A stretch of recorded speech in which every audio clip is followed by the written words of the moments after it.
Bonjour à tous, bienvenue pour ce nouveau numéro de Dans les rues de Paris. Aujourd'hui, comme vous le voyez, nous allons parler de la rue Saint-Honoré.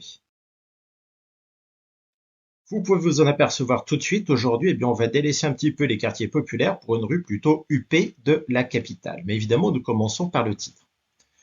Le nouveau cirque, 8e arrondissement, rue Saint-Honoré. À côté du titre, vous voyez le logo de la bibliothèque historique de la ville de Paris.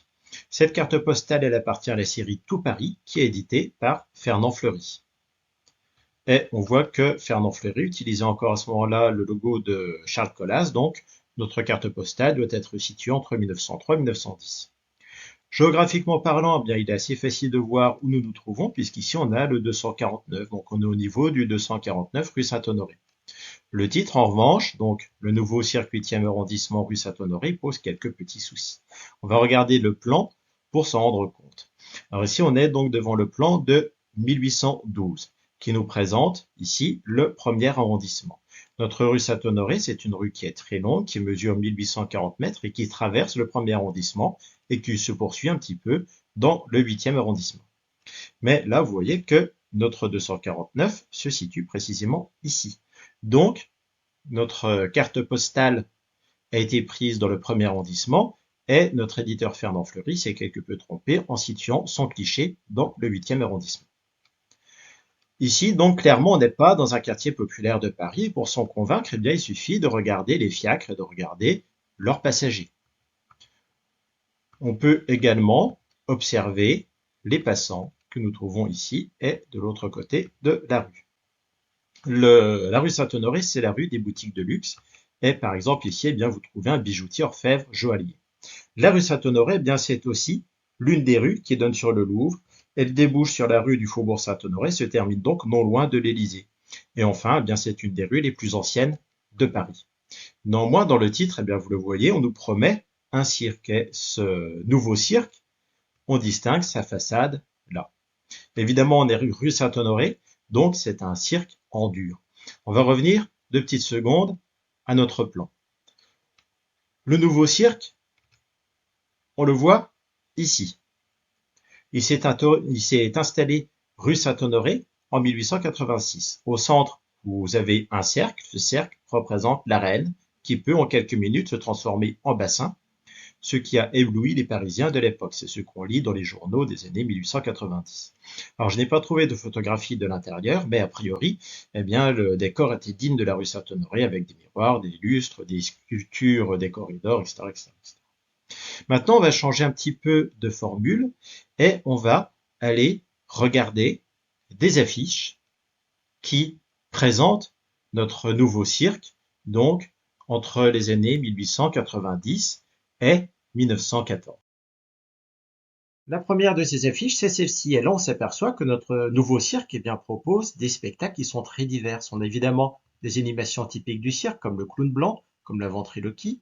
Et puis, on a d'autres animations qui sont rendues possibles par ce fameux bassin qui peut se remplir. Et là, vous voyez notamment des joutes nautiques. La joute nautique, c'est un sport qui est assez populaire à la Belle Époque, mais qui se déroule plutôt lors des fêtes locales des villes et des villages, des bords de la Seine, de l'Oise, de la Marne, etc. C'est peu en plein Paris, mais là, c'est rendu possible donc par ce fameux bassin. On trouve évidemment sur notre affiche des infos pratiques, notamment l'adresse, 251 rue Saint-Honoré, c'est bien l'adresse de notre carte postale, et puis également les jours et les horaires des spectacles.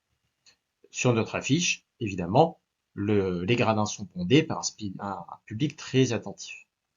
On a d'autres affiches qui nous présentent d'autres spectacles, notamment ici vous avez Don Quichotte, bouffonnerie équestre et grand spectacle. Le Pierrot Soldat, pantomime à grand spectacle. Et puis même une reproduction du carnaval de Venise, toujours grâce à ce bassin. Vous avez les loges à 5 francs, les fauteuils à 3 francs, la galerie à 2 francs. Les installations permettent aussi de proposer d'autres activités lucratives en dehors de ces heures de spectacle. Et là, on a les bains du nouveau cirque. En bas à gauche, vous avez les prix 3 francs, l'âge compris. Le lundi est réservé aux dames. Et puis on découvre qu'à l'occasion de ces bains, le personnel est essentiellement noir. Là, on se trouve sans doute dans un fantasme, le fantasme d'abord du bain turc. Les bains turcs sont très populaires aussi à la Belle Époque. Et puis également le fantasme des colonies où les blancs seraient servis par des hommes noirs. Là, vous avez les massages, les douches, etc. On oublie évidemment déjà en 1900 qu'Alexandre Dumas, par exemple, qui est l'un des grands auteurs du 19e siècle, Alexandre Dumas était métis. Néanmoins, si on parle de ça aujourd'hui, eh bien, c'est aussi parce qu'un autre personnage important a travaillé au Nouveau Cirque. Un personnage qui a été longtemps oublié, mais dont on a reparlé il n'y a pas si longtemps à l'occasion d'un film. Ce personnage, c'est le clown Chocolat. Le clown Chocolat, de son vrai nom Rafael Padilla, provient d'une famille d'esclaves noirs de Cuba. Et c'est à Bilbao qu'il entre dans le monde du spectacle et est alors repéré par le clown Tony Grice. Il arrive à Paris au Nouveau Cirque en 1886 et il rencontre à ce moment-là le clown britannique Foot It et c'est le début du duo qui va avoir un énorme succès. Alors évidemment, le monde du spectacle avait beau être cosmopolite, eh bien le clown Chocolat n'a pas échappé aux stéréotypes racistes de la Belle Époque, qu'on retrouve notamment, par exemple, dans les chansons de Félix Mayol, si vous les écoutez. Mais Raphaël Padilla, eh bien, il a aussi connu ses heures de gloire, et vous le voyez ici, à l'affiche d'un spectacle dont il a la vedette, Les Noces de Chocolat.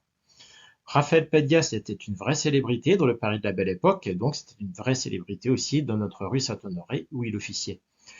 Après la fin de son contrat au Nouveau Cirque, il a essayé le théâtre, mais sans succès. Il a participé à une association qui intervenait dans les hôpitaux auprès des enfants malades.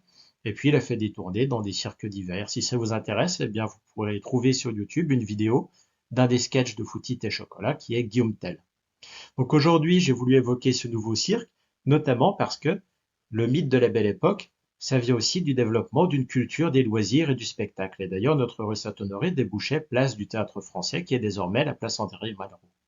Alors encore une fois, eh bien, je vous remercie d'avoir regardé cette vidéo et je vous donne rendez-vous dans quelques jours pour la prochaine.